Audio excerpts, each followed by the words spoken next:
Bonjour et bienvenue sur ma chaîne et dans cette série de vidéos dans laquelle je t'apprends à planifier et organiser ta semaine simplement. Dans les précédentes vidéos, je t'ai appris à clarifier tes objectifs et à prioriser tes tâches. Dans cette vidéo, on va enfin pouvoir mettre tes tâches dans ton emploi du temps et je vais t'apprendre à optimiser ton temps. Donc dans cette vidéo, on va classer tes tâches dans l'emploi du temps. Donc soit tu prends un emploi du temps, donc heure par heure, et tu l'imprimes, et là tu remplis à la main, soit tu peux le faire sur différentes applications, et par exemple sur Google Meet. Moi personnellement, j'aime beaucoup mettre des couleurs. Donc il y a des personnes qui mettent des couleurs selon l'importance et l'urgence de la tâche par exemple. Moi je préfère mettre des couleurs sur le type de tâche.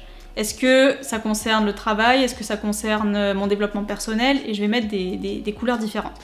Mais toi tu fais comme tu veux. Normalement, si tu as bien suivi dans la vidéo d'avant, tu as dû classer tes tâches en 4 catégories grâce à la matrice d'Eisenhower.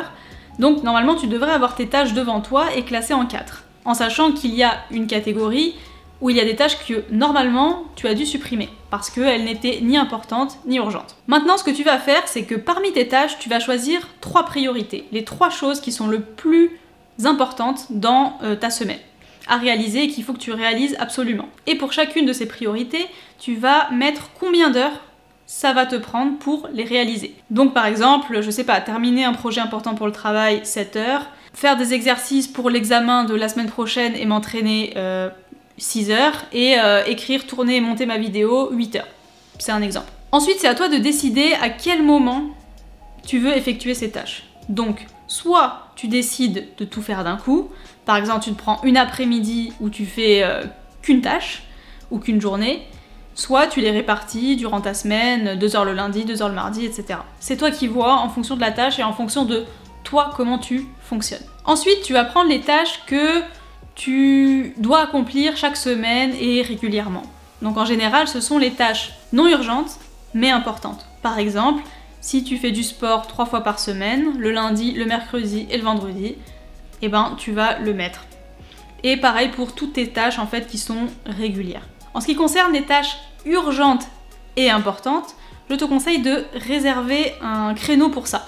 Par exemple, je sais pas, tous les jours de 9 h à 10 h, je lis et réponds à tous mes emails importants et urgents, par exemple. Et c'est une heure durant laquelle aussi tu règles tes tâches importantes, une tâche administrative, bref, ce que tu veux. Une fois que tu as placé toutes tes tâches dans ton agenda, fais très attention à ce qu'ils ne soient pas complètement remplis.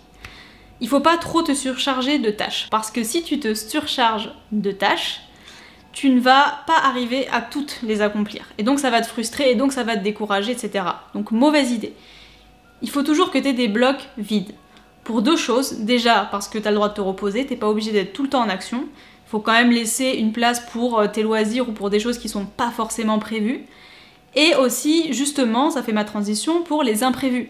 Tu peux très bien avoir des imprévus dans la semaine, que ça soit de manière, que ça soit de nature personnelle, donc par exemple la famille qui te dit bah voilà on t'invite à passer la journée à la maison, bon bah voilà t'avais pas prévu ça dans ton emploi du temps, si tout est blindé comment on fait?